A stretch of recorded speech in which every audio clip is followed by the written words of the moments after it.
स्वागत है आपका हमारी खास पेशकश में। मैं हूं आपके साथ अंशिका पाठक। इस बार होली पर ग्रहण का साया देखने को मिल रहा है। पूरे 100 साल बाद ऐसा संयोग बन रहा है जब होली पर ग्रहण देखने को मिलेगा। ये साल का पहला चंद्र ग्रहण होगा। इस बीच कई तरह के सवाल खड़े हो रहे हैं। क्या होली में ग्रहण खलल डालने वाला है?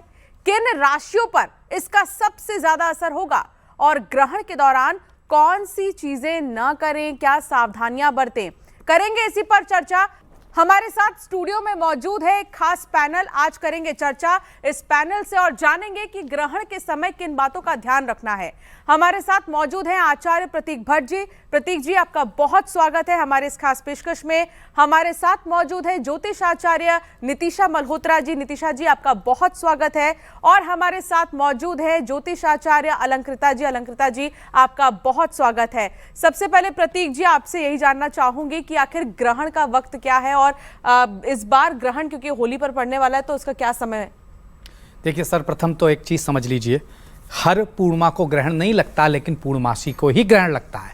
कहते हैं जब सूर्य, चंद्रमा, पृथ्वी एक सीध में आ जाते हैं तब ग्रहण जैसी घटना होती है। आमतौर पर चंद्रमा पृथ्वी के किनारे से निकल जाता है, इसलिए ग्रहण नहीं पड़ता है। जब वो सीध में आ जाते हैं तब ग्रहण पड़ता है। इस बार का चंद्र ग्रहण क्यों खास हो जा रहा है? क्योंकि सूर्य की राशि सिंह और नक्षत्र पूर्वा फाल्गुनी में पड़ रहा है। और होली के एक दिन पहले, क्योंकि चंद्र ग्रहण एक पखवाड़े तक बहुत ही खराब रिजल्ट देता है, खास तौर से अर्थक्वेक से लेकर राजनीतिक उठापटक, और इस समय जो भारत में और वर्ल्ड में चल रहा है, आप तमाम तरह की फाइल देख रहे हैं, खुल रही हैं, वो एक चिंता का विषय बना रही हैं। अब आपके सीधे प्रश्न पर आते हैं, किन देशों में लगाया जाएगा? साउथ अमेरिका, एशिया के कई देश, ऑस्ट्रेलिया, न्यूजीलैंड और इंडिया में ये ग्रहण का साया रहेगा। अब ग्रहण का जो सूतक है चंद्र ग्रहण का, वो 9 घंटे पहले शुरू होता है। अब वो कब शुरू हो रहा है, जो आपका प्रश्न था? 3:20 से 6:47 तक इस बार ग्रहण काल रहेगा। इसमें चंद्रमा उदय हो रहा है करीब करीब 6:25 से 6:30 के बीच, तो हमें आधा घंटा पूर्ण ग्रहण देखने को मिलेगा। अब 3:20 से 9 घंटे अगर आप पीछे कर लें तो सूतक काल शुरू हो जाता है। मतलब 3 तारीख की सुबह सुबह जब आप सुबह उठेंगे, अपनी आंख खोलेंगे, तो सूतक आपको मिल रहा होगा। और सूतक मिलने की वजह से ही रात को ही आपको खाने के चीजों में, पानी की चीजों में तुलसी दल डालने होंगे, क्योंकि सुबह 6 बजे के आसपास, 6:15, 6:20 के आसपास सूतक शुरू हो रहा है, जो कि 3:20 के बाद जब ग्रहण हो जाएगा तो उस दौरान बिल्कुल नहीं खाना चाहिए। इस ग्रहण का असर क्या होगा वगैरह बताएंगे, लेकिन ये ग्रहण महत्वपूर्ण है क्योंकि 3 घंटे से ज्यादा चलने वाला ग्रहण है ये। ठीक है, तो ग्रहण का समय क्या है और कहाँ इसका सबसे ज्यादा प्रभाव होगा, कहाँ दिखाई देने वाला है, ये तो पता चल गया। लेकिन अलंकृता जी, ये जानना बहुत जरूरी है कि होलिका दहन का समय क्या है, क्योंकि होलिका दहन भी है, बहुत जरूरी है, और उसका समय क्या होगा? क्या दोनों ही क्लैश कर रहे हैं? देखिए, ग्रहण तो फिर ग्रहण ही होता है, और ग्रहण में जब सूतक लग जाता है और सूतक के बाद बहुत सारी ऐसी वस्तुएं होती हैं, खासकर खाद्य पदार्थ, और हमारा जो मंदिर है हमें उसे दोबारा से शुद्ध करना होता है गंगा जल से या हल्दी से, और जो खाद्य पदार्थ हैं उनको हम जो है वो दोबारा से इस्तेमाल नहीं करते ग्रहण के बाद। और ग्रहण के बाद जो साफ़ सफाई और बहुत सारे ऐसे कार्य होते हैं, इस वजह से बहुत जगह पे 2 तारीख को यानी 2 मार्च को ही होलिका दहन मनाया जा रहा है, जो आप 6:28 से लेके 8:52 तक शाम के समय आप इसे मना सकते हैं।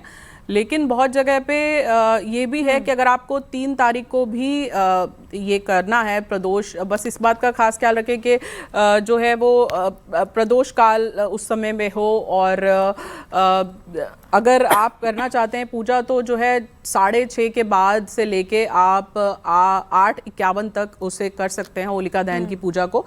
पर बहुत सारी जगहों पे 2 तारीख को ही होलिका दहन किया जा रहा है, क्योंकि देखिए ये जो ग्रहण का जब समय होता है, खासकर कई घंटे पहले जब सूतक लग जाता है, और उसके बाद लंबा ग्रहण है 3 साढ़े 3 मेरे ख्याल से ये 3 घंटे 27 मिनट की इसकी अवधि रहेगी। उसके बाद का जो समय है वो फिर उतना अच्छा कंसिडर किया नहीं जाता, इसलिए मेरे हिसाब से 2 ठीक है। तारीख ही उत्तम रहेगी। नितिशा जी, क्योंकि बात 2 तारीख 3 तारीख की हो रही है, तो कुछ लोग कह रहे हैं कि 3 तारीख को होलिका दहन होनी चाहिए।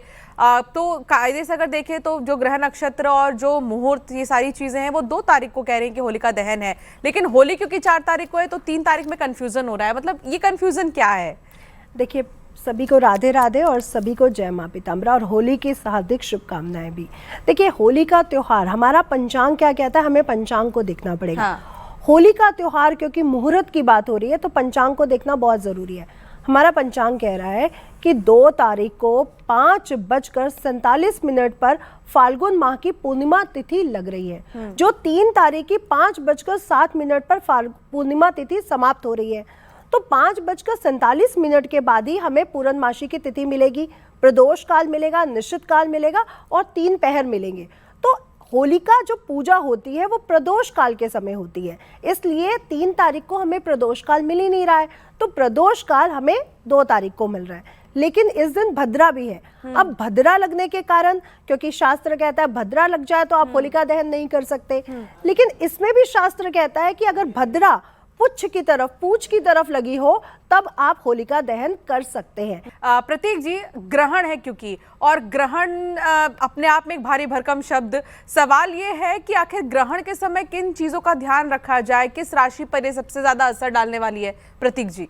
देखिए, एक मेरी पुरानी पंचलाइन है, तो आपको जो हमेशा कहता आया हूँ, डरना मना है, सावधान रहना है। कि ग्रहण के लिए हमेशा क्यों कहता आया हूँ, ग्रहण एक ऐसा काल है अनुष्का जी, जब ग्रह आपकी समस्याएं ग्रहण भी कर रहे होते हैं। तो इसलिए सिर्फ इसको नेगेटिविटी से तरह प्रचार नहीं करना है। निश्चित तौर पर टेक्टोनिक प्लेट से लेकर तमाम चीज़ों में बदलाव आता है, उथल पुथल होती है, और वो सूर्य चंद्रमा जिनकी वजह से ये पृथ्वी चल रही, जब उनकी रेस में हिंड्रेंस आएगा, प्रॉब्लम आएगी, तो इशू तो आएगा ही आएगा। अब अब लोग जनरलाइज करके डरा देते हैं और लोग घर में बैठ जाते हैं, सब काम धंधा खत्म कर देते हैं उस दिन, अगले 1 दिन तक, जो कि सर्वथा गलत है। आपको समझना होगा, ग्रहण का प्रभाव जिस राशि जिस नक्षत्र में पड़ रहा हो वहां पूर्णता होता है। उसके सामने की राशि, क्योंकि ग्रहण पड़ता है राहु और केतु की ही वजह से, तो इस बार सिंह राशि में कहीं ना कहीं केतु बैठे हैं, वहां चंद्र पहुंचेंगे, ग्रहण लग जाएगा। उसके सामने की राशि कुंभ, वहां पे इन 2 राशि के अलावा 10 राशियों के लिए अमूमन एक नॉर्मल सामान्य दिन होता है। इनमें भी जिस नक्षत्र में लग रहा है, जैसे पूर्वा फाल्गुनी, तो जिनका भी जन्म सिंह राशि पूर्वा फाल्गुनी नक्षत्र में हुआ है, उनके लिए तो अगले 14 दिन निश्चित तौर पर बहुत गंभीर हैं, बहुत खराब है, परेशानी निकट, समस्या विकट, निश्चित तौर पर कह सकते हैं। लेकिन उसके अलावा 10 राशि वालों परेशान नहीं होना है। तो सिंह राशि वालों, कुंभ राशि वालों, आपको सचेत रहना है। एक पखवाड़े तक इसका प्रभाव होता है, क्योंकि चंद्रमा घटता और बढ़ता है 14 दिन, शुक्ल पक्ष और कृष्ण पक्ष से जाना जाता है। तो सूर्य ग्रहण का प्रभाव ज्यादा चलता है, चंद्र ग्रहण का प्रभाव 14 दिन के बाद खत्म हो जाता है। तो अगले 14 दिन सिंह राशि वाले, कुंभ राशि वाले बहुत ध्यान दें, किसी भी तरह के पचड़ों में ना पड़ें, कानूनी कार्यों में से दूर रहें, पैतृक संपत्ति की लड़ाई में ना पड़ें, लड़ाई झगड़ों से दूर रहें, नहीं तो आप फंस जाएंगे। इस दौरान हवाई यात्रा, इस दौरान समुद्र द्वारा यात्रा, इस दौरान सुनामी का डर, इस दौरान अर्थक्वेक का डर, इस दौरान झगड़े फसाद कोर्ट कचहरी में घसीटने का डर, इस दौरान पति पत्नी के बीच अलगाव का डर, क्योंकि चंद्रमा से गवर्न होती हैं महिलाएं, और कहीं ना कहीं हाई टाइड लो टाइड जैसे ही इमोशनल इम्बैलेंस उस समय ज्यादा होता है। उसकी वजह से तमाम तरह की आप उस समय सेपरेशन भी देखेंगे। तो मैं कहूंगा 3 तारीख से लेकर 17 तारीख तक सावधान रहना है, लेकिन डरना मना है। नितिशा जी, वैसे तो 3 तारीख को ही सब होलिका दहन कर रहे हैं, और जैसा कि आपने बताया कि हम 2 तारीख की रात को भी कर सकते हैं होलिका दहन, लेकिन जो लोग 3 तारीख को होलिका दहन करेंगे उनको किन बातों का ध्यान रखना है? क्या होली में कोई खलल तो नहीं पड़ेगी इसकी वजह से? देखिए, मैं तो कहूँगी ये होलिका दहन है क्या, इस दिन संवत दहन किया जाता है, यानी पिछले साल की जितनी भी निगेटिव एनर्जी है हम उसका दहन करते हैं। होलिका और प्रहलाद जी की कथा से हमें क्या सुनने को मिला, क्या समझने को, कि होलिका जो निगेटिव थी वो दहन हो गई, और प्रहलाद जी जो भक्त थे, जिनके अंदर भक्ति का चमत्कार था, ऊर्जा थी, वो बच गए। तो इस दिन हम अपनी नकारात्मक शक्तियों को जलाते हैं, इसलिए अगर इसका मुहूर्त ठीक हो तो वो हम पे अच्छा असर भी डालता है, पहला पॉइंट।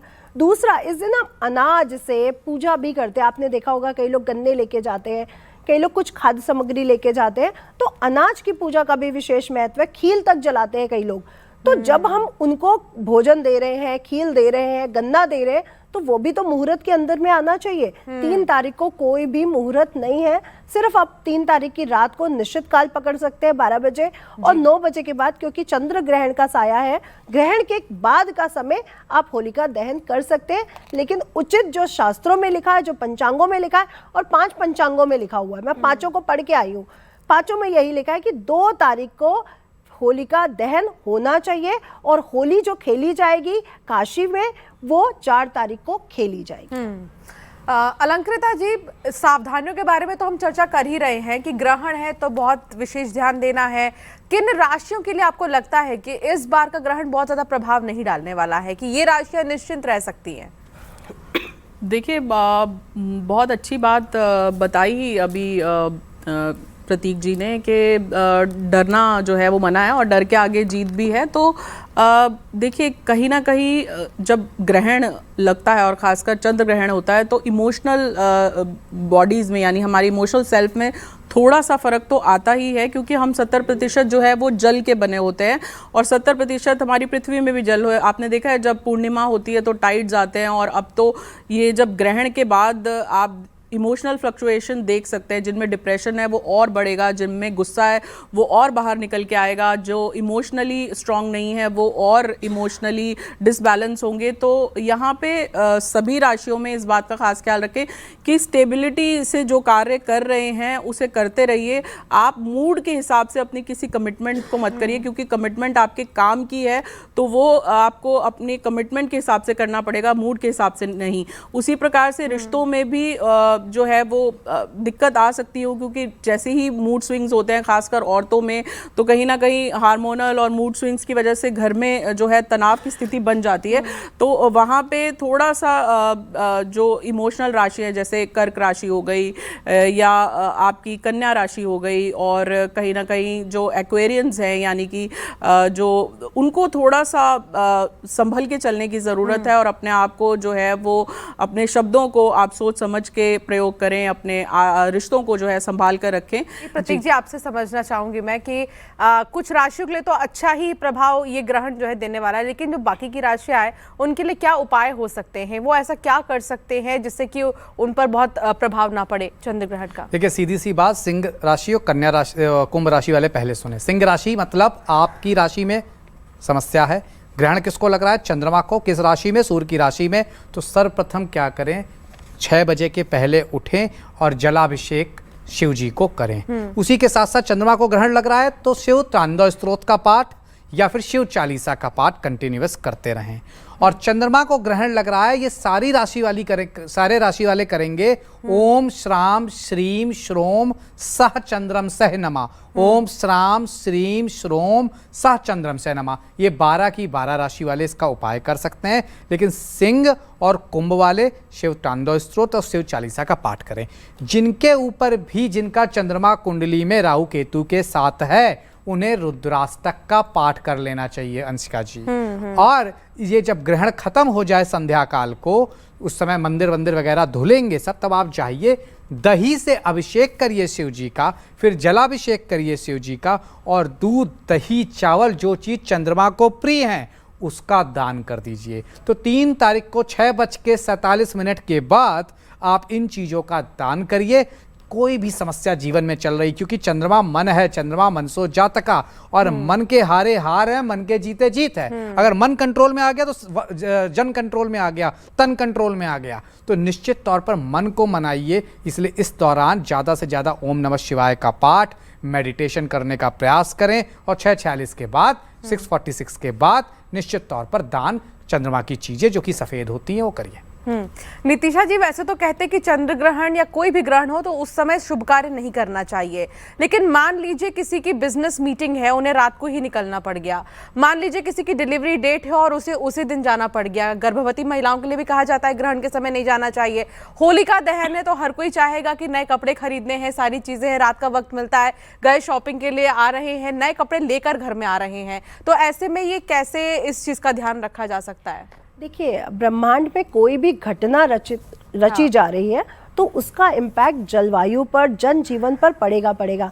हमारी बॉडी नवग्रहों से चल रही है, उसमें से एक ग्रह को ग्रहण लगने जा रहा है राहु केतु के द्वारा, यानी भ्रम उत्पन्न हो रहे हैं। लेकिन अगर आप साधना को देखते हैं, साधिकाओं को देखते हैं, साधुओं को देखते हैं, वो ग्रहण काल को बहुत विशेष भी बताते हैं। ये ऊर्जा का ऊपर उठने का समय होता है। इस समय हमारी जो ऊर्जाएं हैं वो ऊपर की तरफ उठ रही होती है, यानी ब्रह्मांड का वो पोर्टल खुल जाता है जिस समय हमारी ऊर्जा उस ऊर्जा से कनेक्ट हो सके। इस समय कृपया अगर आप मंत्र जाप करते हैं, अपने गुरु का मंत्र जाप, ओम नमः शिवाय, जैसे प्रतीक जी ने भी बहुत मंत्र बताए, लेकिन इस समय अगर आप गजेंद्र मोक्ष, अगर आपकी कुंडली में भी ग्रहण दोष है, चाहे सूर्य ग्रहण हो या चंद्र ग्रहण हो, गजेंद्र मोक्ष का पाठ कर लेते हैं। साथ ही साथ सर्व मंगल मांगले शिवे सर्वार्थ साधिके शरण्ये त्र्यंबके गौरी नारायणे नमस्तुते, तो आप उनकी शरण में हैं, भूल जाइए कि कुछ भी बुरा होगा। अलंकृता जी, एक सवाल ये भी कि होलिका दहन भी है, चंद्र ग्रहण भी है, हम जो पहनते हैं उसका भी प्रभाव पड़ता है हमारे ग्रहों पर, तो हमें ऐसे कौन से रंग के कपड़े पहनने चाहिए या हम कोई चीज़ अपने पास रखें जिससे उसका प्रभाव कम पड़े चंद्र ग्रहण का? देखिए, यहाँ तो बहुत अच्छा, जैसे नीतिशा जी ने बताया कि कहीं ना कहीं ये आपके मूलाधार चक्र से होते हुए आपकी ऊर्जा को ऊपर की ओर ले जाने का समय होता है।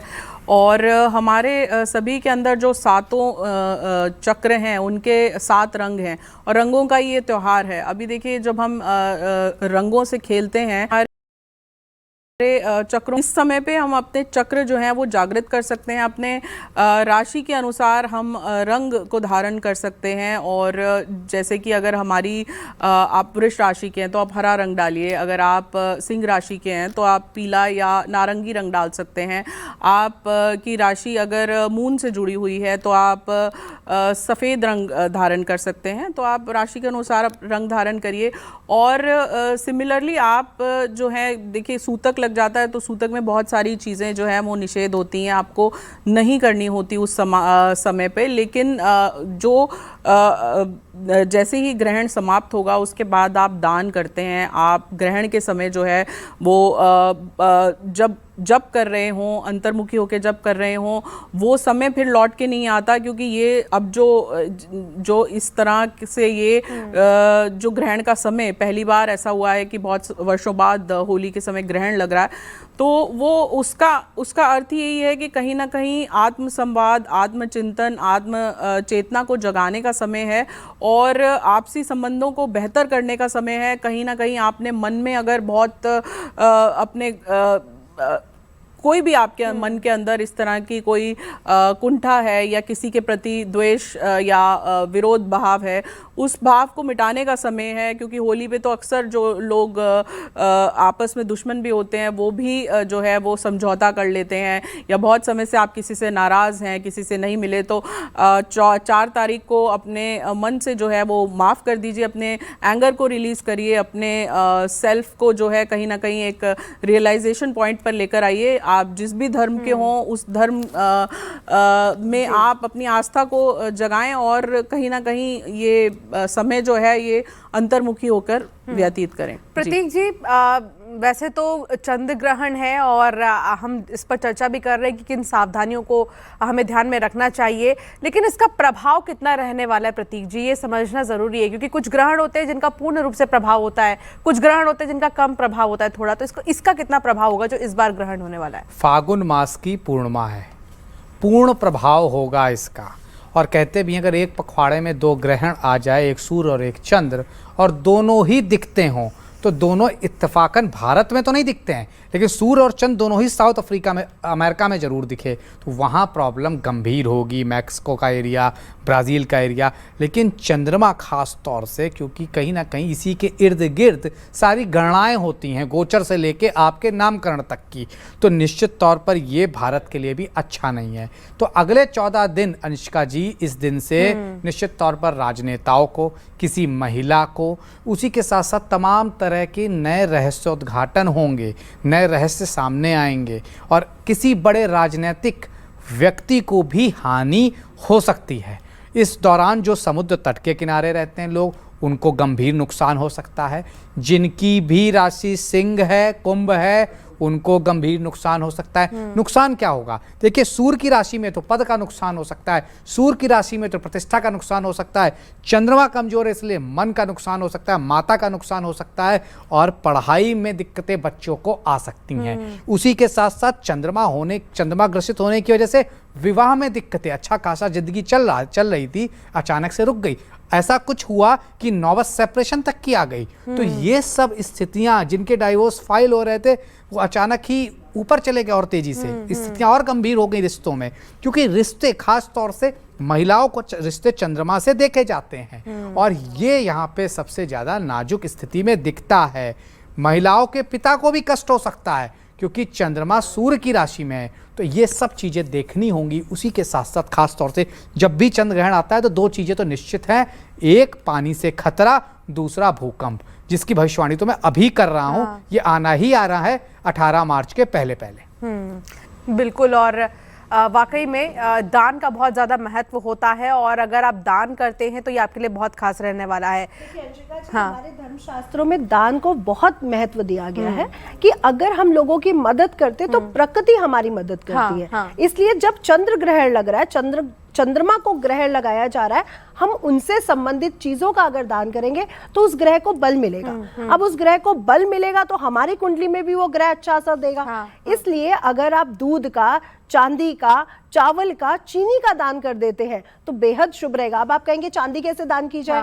अरे बर्फी के ऊपर चांदी का वर्क लगा होता है, तो आप मंदिर में जाकर के भोग लगाइए चंद्र ग्रहण के बाद और चावल का संकल्प ले लीजिए, जल का संकल्प ले लीजिए, दूध का संकल्प ले लीजिए, अगले दिन जाकर के दान कर दीजिए किसी भी मंदिर में। जैसे राशियों का तो हम जिक्र कर ही रहे हैं कि किस राशि को ध्यान रखना होगा, लेकिन क्या कोई मूल अंक है या बर्थ डेट किसी का ऐसा आप बता सके जिनके लिए ये ग्रहण बहुत प्रभावी रहने वाला है? देखिए, मैं बिल्कुल प्रतीक जी के साथ सहमत हूँ कि क्योंकि कुंभ राशि में राहु महाराज है, 4 ग्रह एक साथ होंगे, मंगल भी होंगे और साथ ही साथ उनको ग्रहण लगेगा सिंह राशि में। लेकिन चंद्रमा की राशि को कैसे हम भूल सकते हैं, क्योंकि चंद्र को ग्रहण लगने जा रहा है। इसलिए इसमें कर्क राशि को भी मैं इंक्लूड रखूंगी कि कर्क राशि वाले भी उस दिन भावनात्मक कमजोरी को फील कर सकते हैं, क्योंकि देखिए जल है पूरा चंद्रमा, तो अगर वो जल, वो ग्रहण भूकंप, सुनामी जैसी स्थितियों को बना रहा है तो हमारे मूड स्विंग्स, भावनात्मक कमजोरी भी हमें फील होगी। इसलिए कर्क राशि को भी मैं इसमें जोड़ूंगी क्योंकि कर्क राशि के स्वामी चंद्र हैं, उनको ग्रहण लग रहा है, इसलिए अपना ध्यान कर्क राशि वाले भी जरूर रखें, सिंह राशि वाले रखें और कुंभ राशि वाले रखें। और इस समय प्लीज कोई भी डिसीजन जल्दबाजी में ना ले, पैसा कहीं पर ना लगाएं, यात्रा करने से बचे और जितना ज्यादा हो सके राम रक्षा स्तोत्र करें, हनुमान चालीसा का पाठ करें, फिर देखिए वो खुद आपका प्रोटेक्शन करेंगे। प्रतीक जी, आखिरी सवाल ये कि कोई मूलांक जो आपको लगता है कि इन्हें बहुत विशेष ध्यान रखना है इस मूलांक वालों को? देखिए, खास तौर से क्योंकि 3 तारीख को पड़ रहा है तो मैं 3 तारीख को ही कहूँगा 3 अंक वालों को ध्यान रखना चाहिए। वैसे भी बृहस्पति का मूलांक है और बृहस्पति अतिचारी हैं। अतिचारी मतलब अपनी सामान्य अवस्था से तेज भागना। जब भी अनुष्का जी आप अपनी सामान्य अवस्था से तेज भागती तो क्या थक जाती हैं, हाफ जाती हैं, आपके रिजल्ट खराब हो जाते हैं। तो 3 अंक वालों को खासतौर से बहुत ध्यान, कर्क राशि, सिंह राशि, कुंभ राशि, इनको बहुत ध्यान। तो जिनका भी मूलांक या भाग्यांक 3 आता है, बहुत ध्यान रखना होगा। इस ग्रहण की वजह से उनको परेशानियां बढ़ेंगी।